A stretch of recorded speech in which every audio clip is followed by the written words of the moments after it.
Hello. Alan hả? Quay này gửi cho bà ngoại nha ha.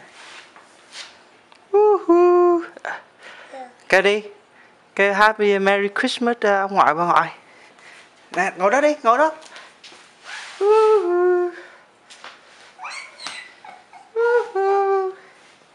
Quà của con đâu? Đi tới quà đi. Đi tới. Tới lấy quà đi. Đó, tới coi quà kìa, chiếc xe của con kìa. Đó. Alan. Alan. Alan. Hello. Alan. Trời, con tháo ra hết rồi. Đó, chiếc xe của con đâu? Đó. Nè, cái kia. Alan.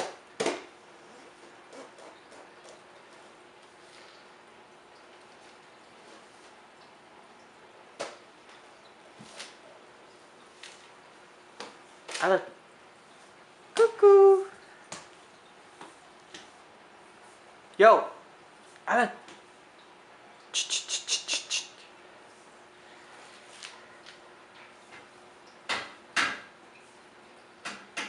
Alan.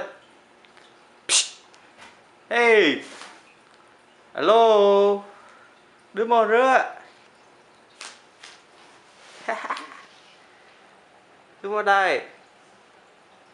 Alan, coi này con.